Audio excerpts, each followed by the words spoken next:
This is a Headgum podcast.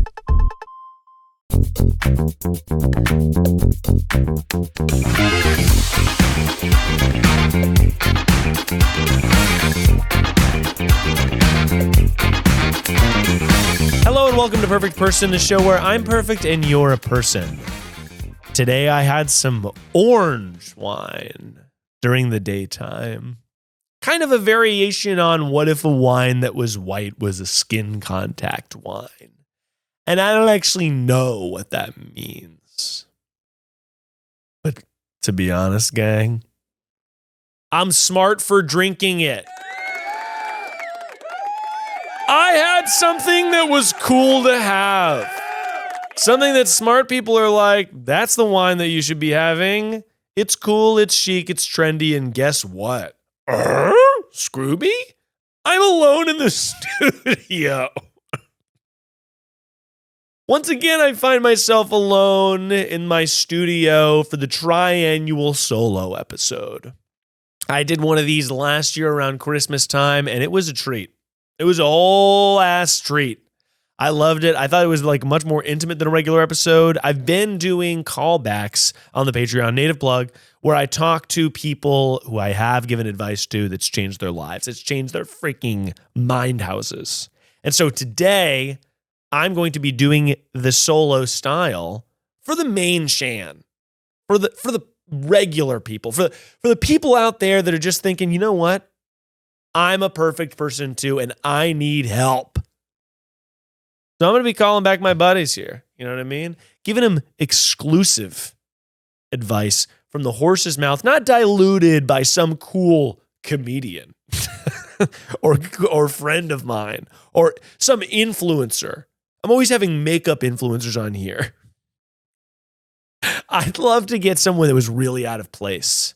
I don't know who that would even be. I probably would just be polite to them. I think if I had a guest that I wasn't that comfortable with in the studio or I felt like didn't fit, I would cater the episode to make them more comfortable. Because, by the way, I don't even have a personality at this point. I'm just mimicking what I know is going to make people feel chilled out. And that's on being a people pleaser. I'm a perfect people pleaser, pumpkin eater.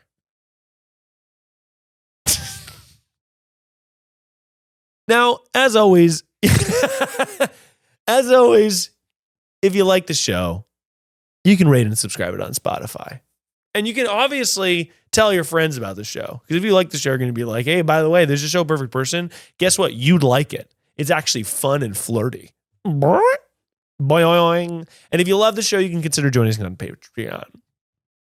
Let me take that again. If you love the show, you can consider joining us on Patreon, where we have exclusive extended episodes of every single episode, as well as bonus episodes called Perfect Person Platinum, where it's a show that's wilder and it's weirder and it's sexier. And it's kind of crazy, actually, where I call back people that I've changed their lives and I've sent them out back onto this planet. And they're here to report back to the horse's mouth, the horse being me. I'm as big as a horse. To tell me whether or not my advice changed their life, or in fact, made their life worse. To sure sauce. Well, let's get to the phone lines here. We're going to be calling somebody back here that has a sugar daddy. Miles, I am calling with a serious problem. I need help about my sugar daddy. I need to know if I should tell my boyfriend about him or not. I'm not sure if this is cool with today's culture with y'all, but give me a call back. I seriously need your help. Okay, thanks. Bye. Telling my boyfriend about my sugar daddy feels like something that you should probably do, but I'm going to need a little bit more info so I can really find out what it is to be a sugar daddy. Hello, you called Perfect Person, and I'm here to call you back. Miles, finally. I've been waiting for you to call me back for so long. Well, okay, so first of all, first bombshell of the episode is that I'm in the studio alone on the Triannual Solo episode of the year. Oh, okay, perfect. Even better, because I am feeling really vulnerable and I don't want to be judged by too many people. So just you, that's better. I won't be judging you today, but I will be lasered in on your issue with 100% attention, okay? So you're not going to be able to squirm. Okay. I'm not going to be able to squirm around, oh, the guest says something, and then I'm distracted. 100% of my flawless powers are being devoted to exactly your issue at exactly this time. Tell me what's going on in your life. I have a sugar daddy, and we've been in a relationship for like 3 years. And it's your typical type of like arrangement where we hang out, he like pays my rent, all those normal things. And he's a lot older than me, but here's the deal. I have a new boyfriend, and we're sort of like getting serious, and it's progressing, but I've never told him about this other relationship I have. And we're not exclusive yet, the boyfriend and I. So I'm wondering, like, can I tell him? So I have two options in my brain. I can either cut it off with sugar daddy, or I can tell the boyfriend and try to continue the other relationship. But I don't know which way to go. So I need your advice. Okay. So I'm going to need a ton more clarification because this is so interesting to me. So you've got your sugar daddy, right? And you said he does stuff like he pays my rent and we hang out. What do you do when you hang out? Is he coming over and you guys are going to Cold Stone to get like a Hershey's little mix up, or like, what is hanging out with your sugar daddies? First of all, and can you give me a fake name so they can refer to you during the call without giving away your identity? Yes. Let's go with Mia. I'm Mia. Mia, what are you doing when you're hanging out? It's sort of like a typical relationship. Like, we kind of go on dates, like go out to eat. I mean, we don't really like go to the movies or things like that because he's kind of like old and grouchy, but we spend time together, like go on trips. He travels for work, so I'll travel with him, and we mostly spend time together in hotels because he travels. Okay. And got it. So, and the question I had, the question I had that I'm sure that you're wondering if I had was already answered, by the way. Cause so you're sugar. Yeah. Got it.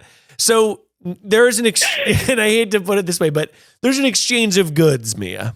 Yeah, that's part of it. It's not always there. Like, it's not like we have to fool around and get, freaky. Yeah. But it does happen. Okay. And we both appreciate it. I have fun. He has fun. Yes, that does happen.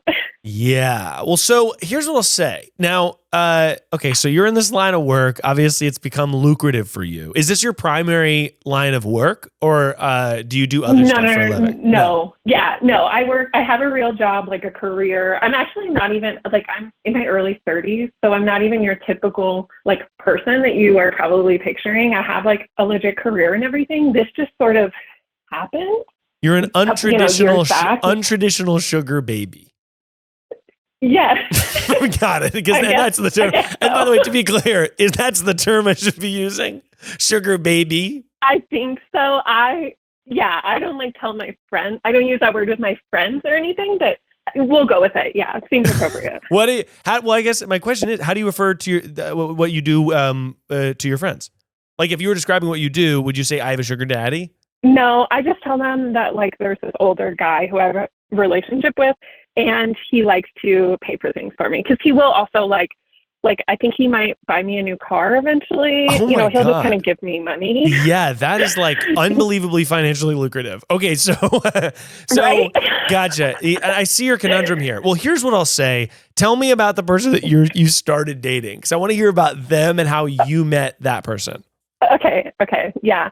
So he's like my age. He's, in his 30s, and we started out in a very like casual relationship, and he's great. I'm like totally in love with him, like actually in love, versus obviously the other relationship does not include love. It's just for fun. Yeah. But this guy, my boyfriend, I guess I will call him, he's like the love of my life. And I probably, like, if he asked me to marry him in the next 6 months, I would like probably hop on it, because I'm just so in love and infatuated with him. And he's amazing. He's like incredibly smart. He's like career driven, all of these things that you look for in a real partner.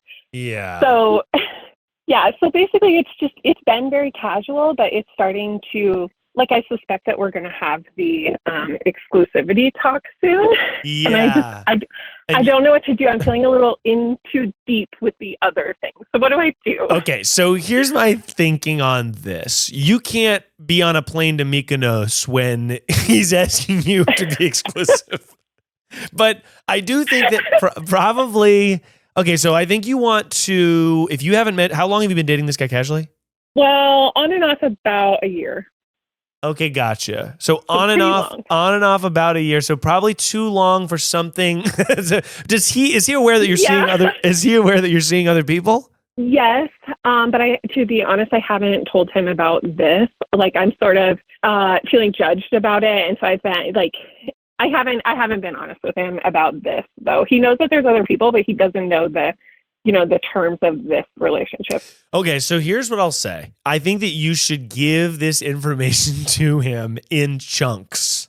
I don't think you should. Okay. And I don't think you should lie. I don't think you should, because I don't think that would be right. But I do think that it is going to probably be a little bit overwhelming all at once. And I think that probably what you want to do is start by saying, hey, I just feel like you should know because things are kind of getting more serious. And I want to, well, first of all, in terms of what you should do, I'm a big fan of following your heart. So if you are feeling like, you just said, if this person proposed to you, you would marry them, which to me is like, is love worth more than a new car? That's up to you to decide. But that's up to you to decide. I can't tell you that. I can't do the math on that for you. But I do think that if you are feeling like love feelings for this person, that you probably should stop going on business trips with your sugar daddy. Being said, I wouldn't use the term sugar daddy to your loved boyfriend at first. What I would first say is there's this older gentleman that I've been seeing for a while. It's really casual, and he just he'll fly me places, and like that's really fun, but I want to kind of not do that anymore to spend time with you. Then like that, the part where you're like, he pays like for me to do a lot of stuff and he pays my rent. That's like I think just like, you just want to dole out information like this. Cause again, like if this guy's aware that you haven't really, I don't know. This is interesting. I'm very out of my depth. I'm willing to tell you that you've done nothing wrong.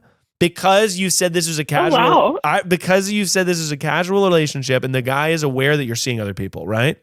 Yes, that is true. And like he knows that there's other people, and I know that he's seen other people. I just haven't told him the actual terms of it, like that the guy's older, and that again the like exchange of money that's happening. Yeah, I haven't told him about those things. Yeah, and that's between, like, that's sort of, I hate to say this, and by the way, there might be commenters that disagree with me. That's sort of your business, though, as of now. I don't know. The phones are ringing off the hook. No, I kind of think that that's your business as of now, because he's aware that you're seeing other people. You're not lying about that. The exchange of cash and the sugar daddiness of it all, the sweetness of it all, really. The sugar, the spice, definitely the spice part is what he's gonna be interested in. Because I would imagine his first question. Oh, my light's going off. Hang on, the guy hit the motion sensor light. Okay, so I would imagine again, because this is new. This is new territory for me. I would imagine his first question is going to be, does the exchange of goods include like physical intimacy? And I guess what will your response be to that to him? Well, I'm sort of hesitant with that language because I don't want that to be the actual assumption that it's like physical, physical things in exchange for money, because truthfully, that's not really what it is. That's a great point. It's more, it's more like we have this relationship, but he doesn't want me to fall in love with him because of his lifestyle and the fact that he's, 15 years older than me and all these things.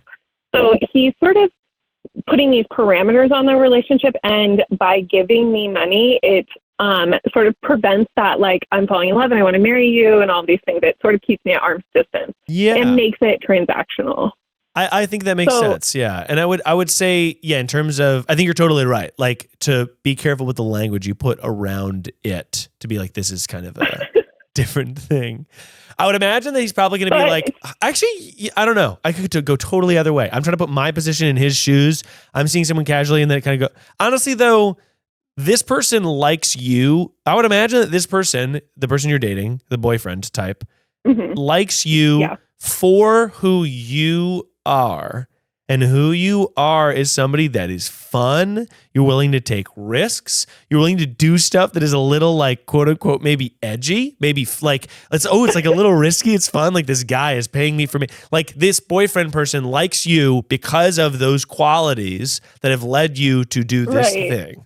So I would argue that if you're in a casual relationship, as long as you have not lied in the past, have you lied about any of this or no?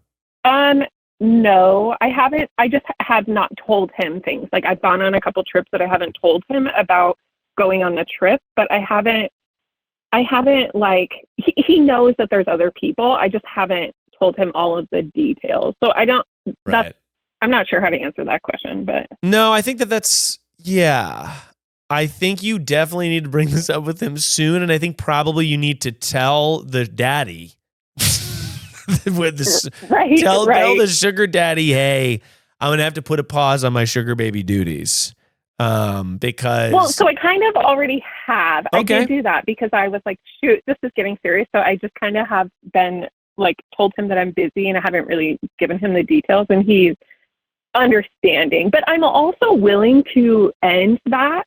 I mean, it will kind of suck because I'll lose that extra cash each month, but I am like willing to just end it. But if you think that I could maybe continue both, then I would much rather do that.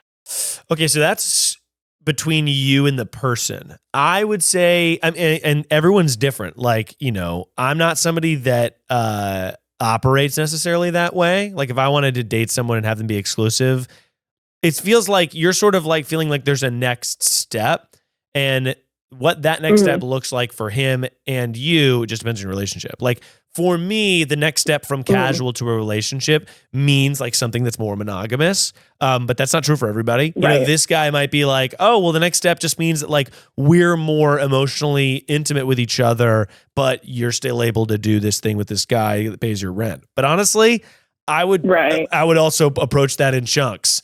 Get the information out and then see if. And I wouldn't in the same conversation be like, by the way, I have a sugar daddy. Is it cool if he buys me a house? And also I want to marry you. Like I would say that all this information, I would just dole it out over the course of several really great breakfasts at a quality diner. Yeah, chunk. Okay. I'm going to say, this is actually very helpful. Okay. I'm glad I could be helpful. I think you're going to do great. I would also say for something like this that is just a little bit of a bombshell, I would leave room for him to have a reaction that's like, I feel wronged somehow. And you don't have to give in to that because I don't really think you've done anything wrong, but leave room for sensitivity on his end. You know what I'm saying? So like he might be like, I feel whatever, and just be like, hey, I totally get that. From my perspective, it was this. I think just like if you keep it calm, cool, and level and be able to explain it and also empathize, then I think you're going to be so gravy that it's literally money. Sugar daddy style. Perfect. This is okay. I like that. Okay. I will be, empathetic and open to hearing his feelings. That's actually good advice also. Okay. Yes. Well, thank you so much for calling in. This is absolutely a fascinating conundrum, and I'm glad that I've solved it perfectly and your life's never going to be the same. Thanks, Miles. Bye. Bye. A girl's gotta eat, and guess what? That means that you're gonna wanna have a tasty little zesty bite, and you're gonna wanna do it without breaking that bank. As you're filling the tank, that is your tummy. Want to save money on food expenses this spring? Get more bang for your bite with America's Best Value Meal Kit. Every plate is 25% cheaper than grocery shopping with no hidden fees, so you can count on that great value week after week. Plus, only pay for what you need with pre-portioned ingredients. Every plate is looking like a snack, or also a dinner. So I made the little sriracha pork stir fry. And I also added in a couple other things to the stir fry that I just had in my freezer. So now I'm making chef's dinners with the help of Every Plate. Every Plate provides plenty of delicious varieties, so you'll never get stuck in a cooking rut with 25 tasty and affordable recipes to choose from each week. It's easy to find something for everyone. Plus, find delicious options all day long with up to 22 sides, snacks, desserts, and more. Plus, you never have to worry about what's for dinner. We'll plan it for you. Get $1.49 per meal, which is basically eating for free, by going to everyplate.com/podcast and enter code PERFECT149. That's everyplate.com/podcast and enter code PERFECT149 to get fresh and flavorful meals from Every Plate. Incredible.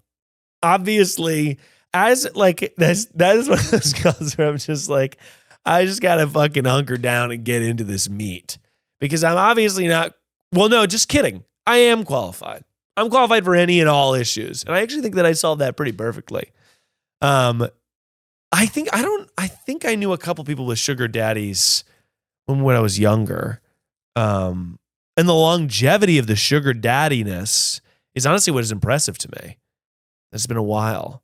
But if I found out that Sarah had a sugar daddy after we'd started dating, I probably would have some concerns.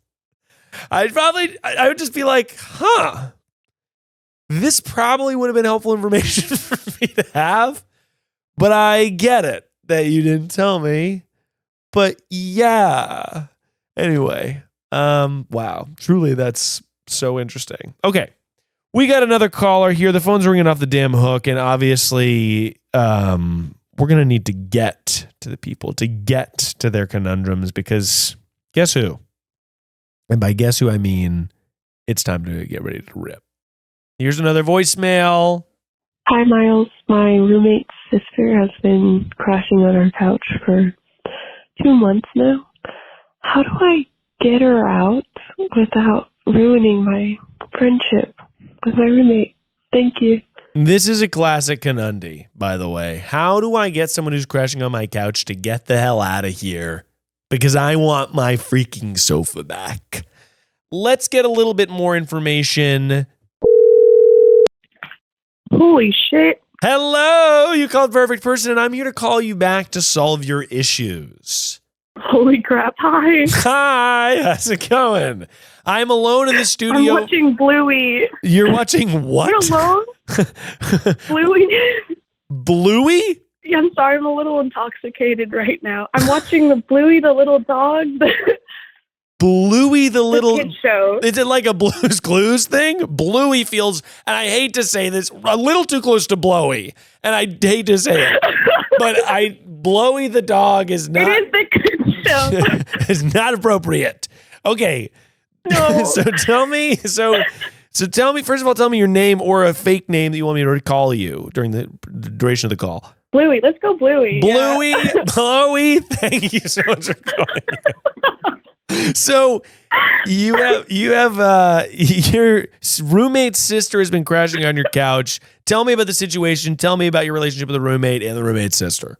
My roommate was randomly assigned. We're in one of those like college apartments, but I love her. She's great. I have 2 roommates, including her, so there's 3 of us here. Gotcha.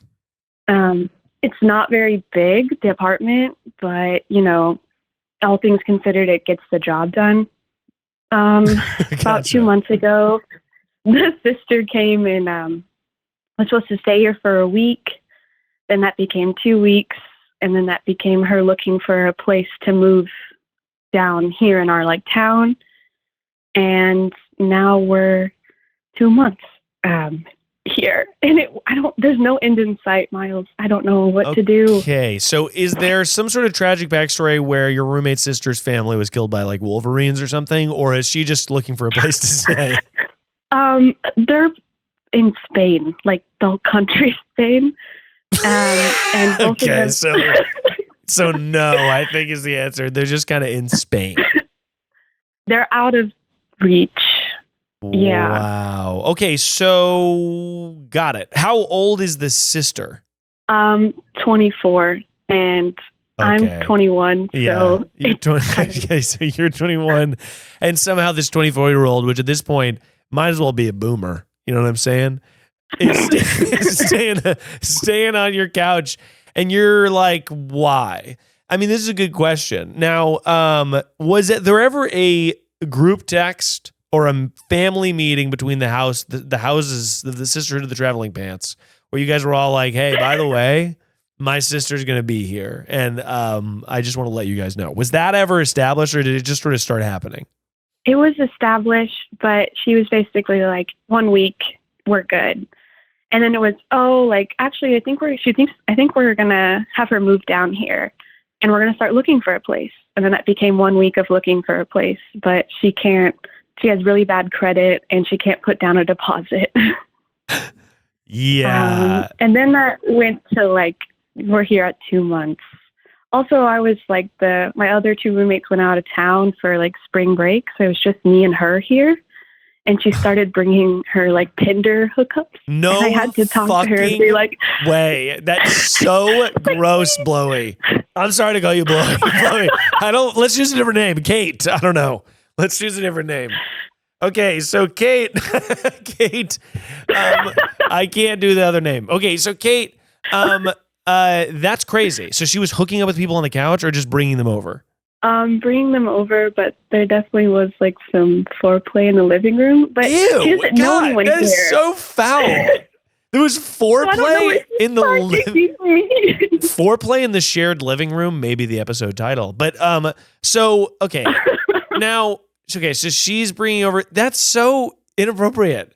Okay, here's the thing. No. All you can control is you. You know what I'm saying? So that's why you're going to build this girl's credit. No, I think what you should do is I think that you should have a meeting and say, hey, I think it's only fair. Your sister's been here for a while, that she start contributing to the rent of the place.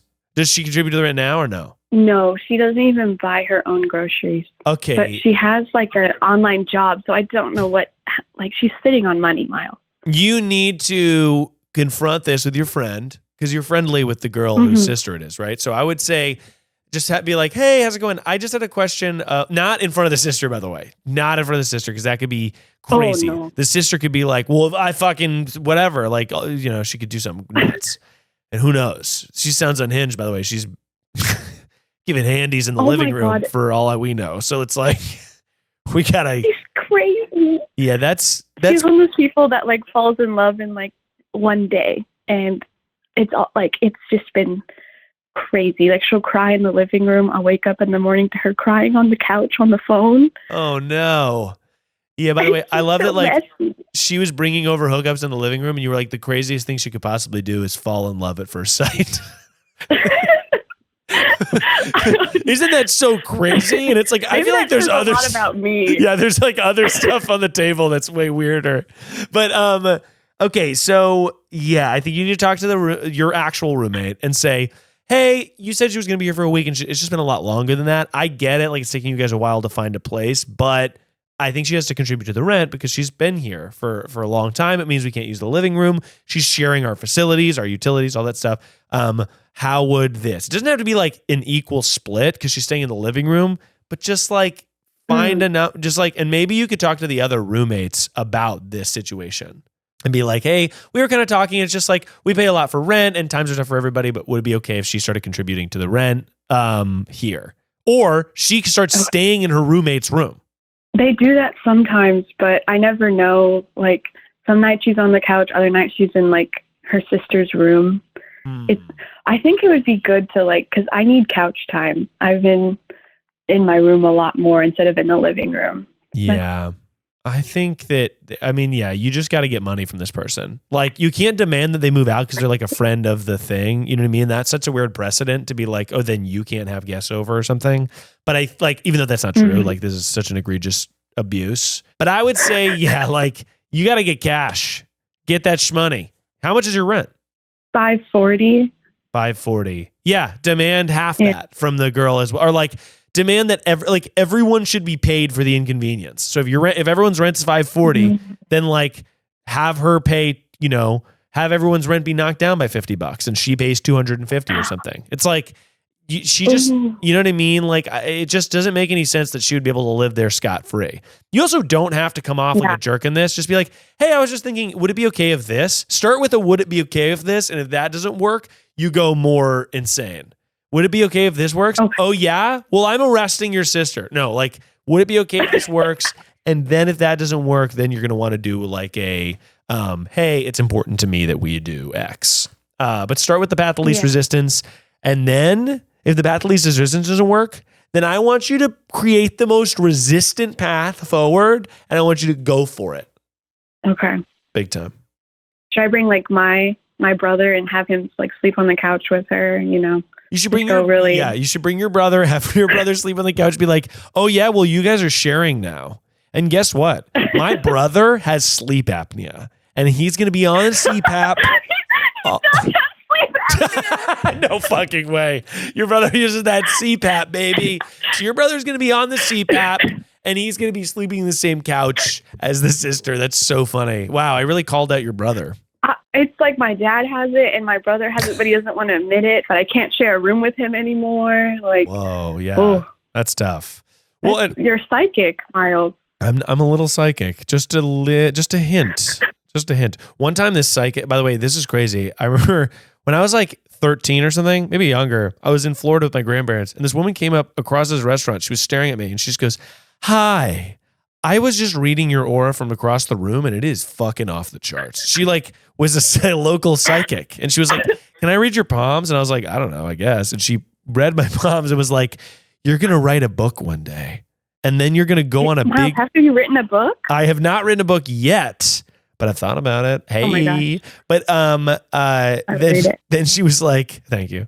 Then she was like, "Also, you're gonna go on a big trip," and I was like, "Okay." It was very interesting, but anyway, that's enough. That's enough about me. Get this gal out of your house. And thank you so much for calling in. I appreciate it. Of course. Thanks so much, Miles. You should check out Bluey. I'm definitely going to be checking out Bluey. Let me look up Bluey the dog. Sorry, Bluey. It's just so close to Bluey. Now, Australian animated series. Wow, Bluey the dog. Doesn't look anything. Not blue. Oh, no, Bluey is blue. I see this. Bluey has a black like eyes and then is a blue body. I mean, this is a pretty cool dog. Yeah. I'll be honest. Okay, well, everyone check out Bluey, and thank you so much for calling in, Kate. All right, thanks so much. Bye. Yeah, that's a no-go situation, by the way. You got to get cash. I think it's also just like in every situation I've been in that's like kind of adjacent to that, everyone was just so worried that like everyone's going to get mad at them. Like when I was like, oh, my friend's going to stay here for like a week. Is that okay? Like, are you sure that's okay? And we're all like, yeah, like, I guess that's okay. Like, I don't know. It's just so brazen to be like, they're going to be here for a night. And then they're there for so long. Yeah, that's pretty buck wild, if you ask me. And by buck wild, I mean big buck hunter wild. Let's call someone back. This is a question about a cruise. Hey, Miles. So I'm going on a cruise in like 2 months with this girl that I really don't like. And, you know, it's 7 days on a boat with a girl that I don't get along with at all. So I'd really like some help navigating through that. So give me a call. This sounds like a classic romp between two gals.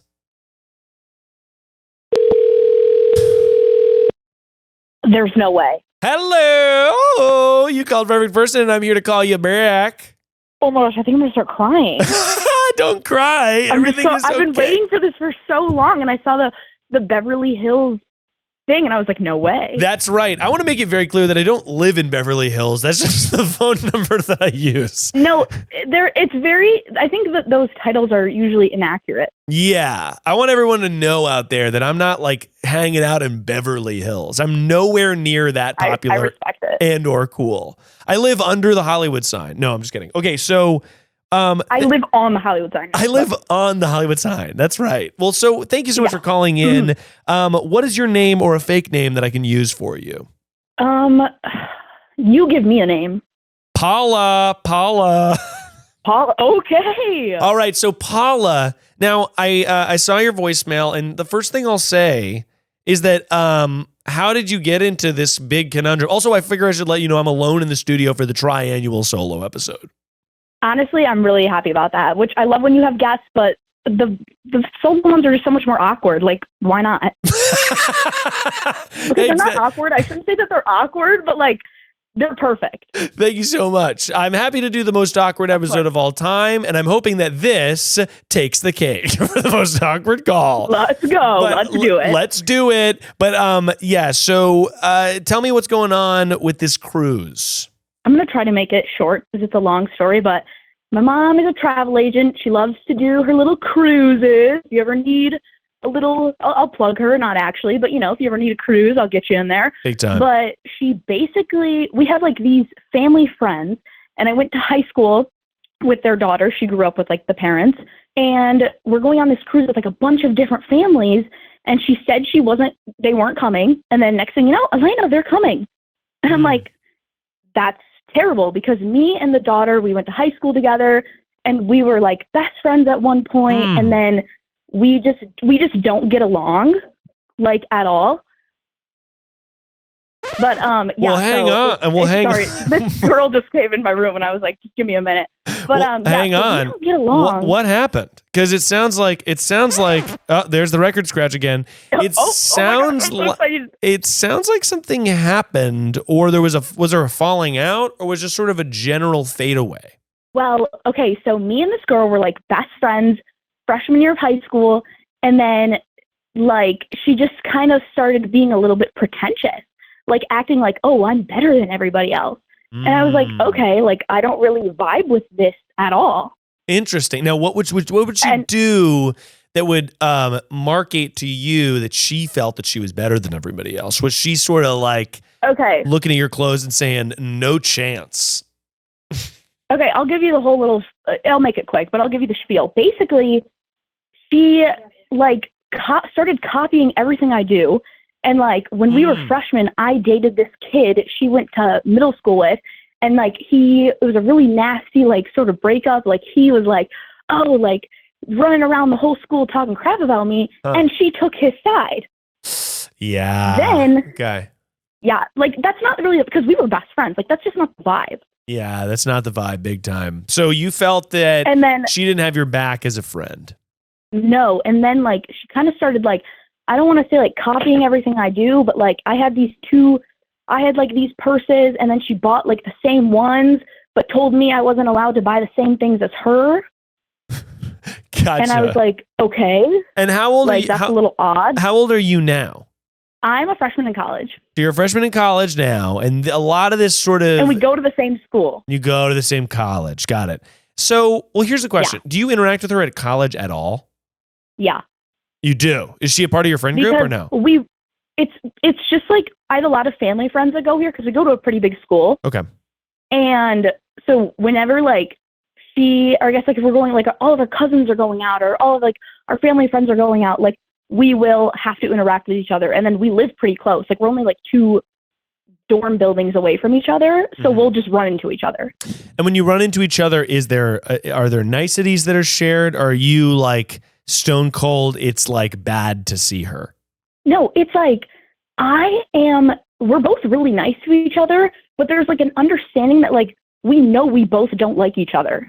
Interesting. And from your end, does that come, because look, here's what I'll say. You're in college now, and obviously it's hard when people from your past, I was kind of lucky where I felt like I went to college and not a lot of people from my high school went to college with me, even though I went to the local college. Like I went to UNC Chapel Hill and I grew up in that town, but I felt lucky that I didn't have, sometimes like people change in college. I find like people's personalities change, they get different and whatever. I felt very lucky that when I went to college, I didn't have anybody from my high school group that kind of was like, oh, well, you were this way before, and kind of keeping that attachment. So my question for you, do you feel like you've changed your personality? And get ready, because this is going to be Gotcha Journalism 101. Do you feel do it. Do you feel like you've changed your personality at all from when these fallings out happened? And now, do you feel like you've grown or evolved or changed at all? I want to say this. So like the fallings out that happened kind of happened over like freshman to like senior year. Yeah. So we'd be friends and then we'd start not liking each other. And like, it's just kind of like a back and forth, and like, we'll get together and we'll like have a good time, but we never really want to like, you know, keep that friendship going. Yeah. And I think that like, I haven't really like changed. I think I've grown in the sense that like, I understand people and I understand where they're coming from. Yeah. But I think I've pretty much like stayed the same personality wise. I don't really know if that's what you're asking. Yeah. That's kind of what I was asking. For a little bit of context, I hung out with her the other day because I brought my car to school, and I texted her, and I like, just to be nice, I was like, you know, because our parents are friends, I was like, hey, I have my car. If you need me to take you anywhere, let me know. Yeah. She was like, oh, like, I'd love to go to Target. Took her to Target. It was fine. But like, I just, I can't handle 7 days on a ship with her because I think I'll throw her off the boat. Okay, gotcha. Well, here's what I'm going to tell Here's what I'm going to tell you, Paula. Okay, get ready, because this is going to be a major record scratch bombshell. Okay. So I get that you've had this past drama, and you're kind of on cordial terms now. And what I'll say is, like, I've had friendships like this that ended poorly, and then time passed, and eventually it was fine. And part of me held on to how annoying it was to have to deal with the past thing. And I think the unfortunate thing for you, and the pill that I'm going to give you to swallow, is holding on to a friendship breakup or fallout when it no longer serves you is my light is turning off. Hang on, there we go. Okay. Oh, did it? There, got I'm it. so honored that happened during my call. I know. Can you believe it?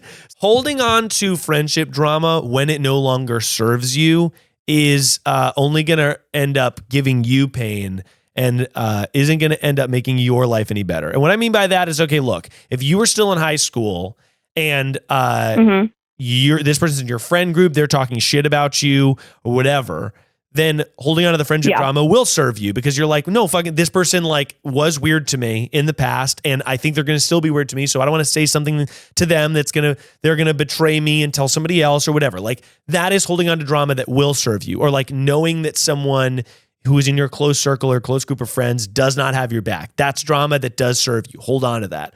But in this circumstance, this person's kind of like in your periphery.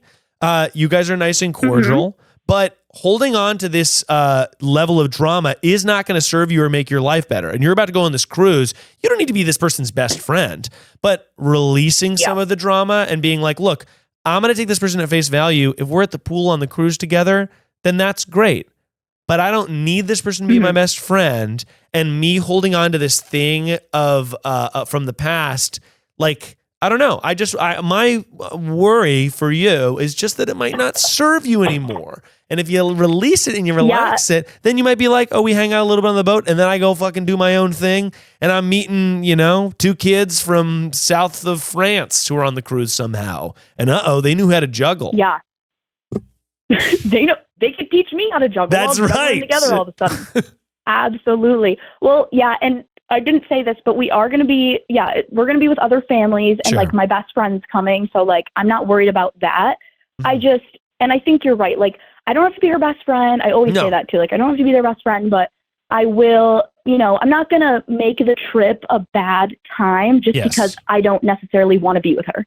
No, 100%. And I would also imagine that if you're wondering about, okay, I don't want to be with this person, think about how she probably feels. Because I would imagine that she probably feels the exact same way, and you're going to stay out of each other's way. But like, people can sense when you have a stink towards them, which is the most foul way I could say that. But like, I'm sure that she is aware of your feelings towards her, and also just aware of the general kind of awkwardness of you guys are family friends. And there's something funny also where like family friends are on such an interesting plane in high school, because it's like you're family friends, but then you kind of see each other at school, and you're kind of supposed to be friends at school, but whatever. You see each other at holidays. Yeah. And like, our parents talk. Like, our parents will literally, like, our parents acknowledge that we don't like each other, which is the funny part.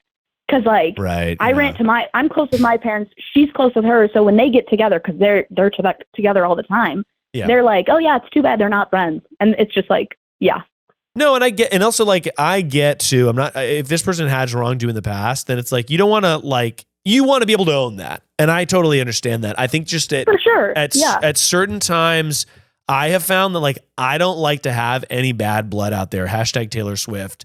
Because I feel like my favorite. Big time. Because I feel like if I have like an unsolved mystery of friendships past out there that I haven't at least made an attempt to be like, hey, like that was wild. Or like see somebody that I had some sort of falling out with and be like, hey, you know what? It's really great to hang out again. Like, so I can kind of seal the deal on a couple things. I like to put hot glue everywhere I possibly can to seal up the creases because I don't like the feeling of being like, there's some sort of thunderstorm that's brewing that I'm not addressing. So I would imagine that, again, you don't have to confront this person to be like, we're so healed now. But if you just try to let it go just a teens, then you might have an easier time being a casual acquaintance of this person.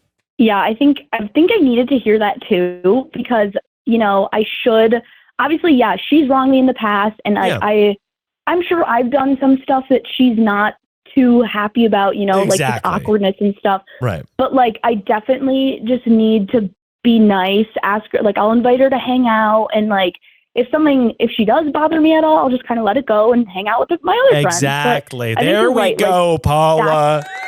Yes. Thank oh my gosh. Thanks so much. Yeah. I think like considering the fact that like everything that happened was like, you know, I guess like the last time that she really probably like burst in my bubble was like about a year ago. We're in college now, like, and she has grown a little bit. Like, she's definitely, I can be around her a little bit easier now. You know, it's not like, oh, I have to be with her. It's like, okay, I have to see her, whatever. No, and I've had those people too, where like you kind of like I've had family friends, and if they're listening right now, huge shout out. Where like we had kind of like odd or awkward relationships when we were younger, middle school, early high school, whatever. And then in my mind, I have the like vision of them like, oh man, I'm going to see them and it's going to be so weird because it was weird 4 summers ago or whatever. And then all of a sudden, like I'm an adult now, I'm out of college, but even in college, like I would see those people around and be like, oh, it's going to be, and it's like, oh, we're both like different now. Or like we're both past this in a way. Bad. You know what I mean? It's like, oh yeah, like I can just kind of, let's just throw that out and whatever. We'll just have this be what it is. It doesn't have to be, you know, the perfect thing, but it'll just be at least easier. I'm all about ease of use. It's just, you want your life to be as carefree and breezy as possible. I love that. That's great advice. Well, thank you so much for calling in and have fun on the cruise. Do you like going on cruises? I've never been, but the thought of being on a boat feels scary. Listen, when your baby grows up, when he grows up just a little bit, take him on, like when he's like 6 or 7, please take him on a cruise. You guys will have, those are like my best memories as a kid. Oh, really? I guess there's like Disney cruises and stuff that probably are really cool for kids, right? Yeah, I went on a Disney cruise like maybe when I was like 12, and it's such a fun experience. Or like the Royal Caribbean ones, those are just great. So like I honestly recommend. Okay. Now I'm just like plugging cruises. They like need to pay me for this sponsorship. Now you're doing SponCon for Royal Caribbean. But anyway, absolutely. I thank you so much for calling in and thank you for listening to the show. I appreciate it and have fun out there on the cruise on the wild seas. Thank you so much. All right. Have a good one. Bye-bye. All right. There you have it. I think that sometimes it's easy. I mean, it's obviously easier for me to say I don't have any stake in these people's problems. Maybe it's easier for me to say, yeah, no shit, Miles. But no, I sometimes feel like for a lot of friendship breakups and people being like, I broke up with this, me and this friend had a falling out and whatever. And we had a falling out 2 years ago. Sometimes when it happens immediately, it's like more annoying because it's like, this is hurting my feelings in real time and you don't want to deal with that. But I find that for so many people, the answer for like, oh, I had a weird experience with this person and now they're in my friend group, or like I had an ex-boyfriend and now it's 5 years later and we're at college. And it's like, let's just all take a big, deep breath. I get that if the feelings are hurting you now, that's different. But if the feelings were hurting you and you're trying to safeguard yourself from the feelings you had 5 years ago, you just got to take a big, deep one. And I'm not talking about a bong rip. Talking about breaths. Well, it just so happens that that's what leads us to our final segment of the show, a segment we like to call Get Real. And I guess I'll just hop right into it. I finally feel like I'm able to own the idea of being a daddy. And I don't mean sugar. I mean daddy au natural. More explicitly, I feel like I'm a father, which is kind of really wild. It happened very suddenly, and I think it's because my child had no awareness of really anything whatsoever. But recently, it just kind of like was like, oh, I feel like I am a father to this child, which is really, really interesting because I think that is something that I did not feel when he was first born, because I was just like, oh no, we just had this thing. But I think the more I talk to him and he's like looking at me, and the more that I know that I can get a specific reaction out of him that other people can't, or I know I could settle him in a way that other people can't, because I've just spent a lot of time with him, I feel like a father. And I'm really, really proud of Sarah too, because right now, I mean, she's working so hard, and I just feel so grateful for her and to have her as a partner. And we've started, like, obviously the first several months of doing something like this First several months of this are fucking radical, dude. No. The first several months are so tiring, but I'm really excited because we've kind of got his stuff on track a little bit. We've been able to just really have so much fucking fun in the last couple weeks. Like giggling and doing bits and making jokes. And when he goes to bed, we're like up having fun. And I'm really grateful for that.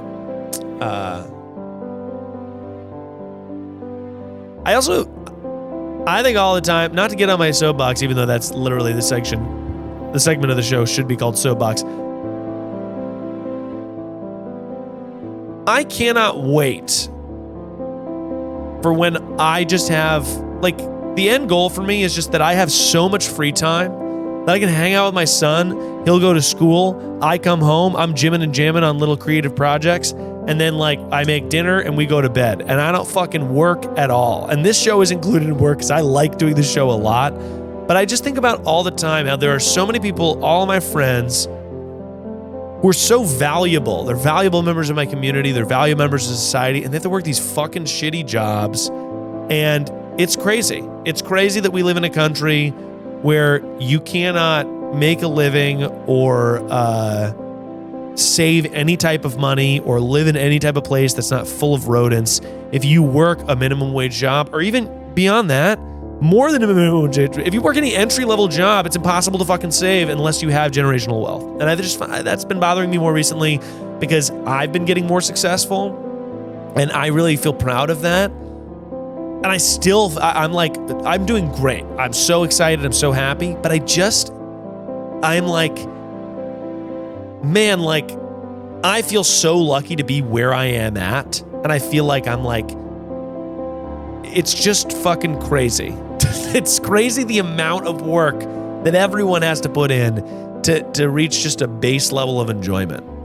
9 to 6 is a fucking crazy thing that everybody has to do. And that's not on me being like, if you're a boomer out there and you're listening, that's not me being a snowflake. That's me saying that, like, you also should not have had to work that fucking much. I don't know. I just have found that people are so much better off with more free time when they're cared for. And I think that that's been something that's been bothering me more and more. Because I know so many great artists and writers and whatever that I think would be able to write if they just had their base needs met. Yeah, I don't know why that thunder kind of happened. I think it's because I see my son, and I would rather, like, I want to do anything I can to make sure that he has his base needs met so he can spend his time thinking about wonderful things and doing things he loves. And I just think it sucks that so many people don't have time to do the things that they love. Well, anyway, everybody, I appreciate you listening to the show. I appreciate you spending this time with me on yet another Triannual Solo episode. And by solo, I mean I just talk to people on the phone. So it's really me and the guest being you, the audience. If you're out there, just remember that no matter who you are, no matter where you are, what you're doing, or how much sauce you've spilled, perfection is only a call away.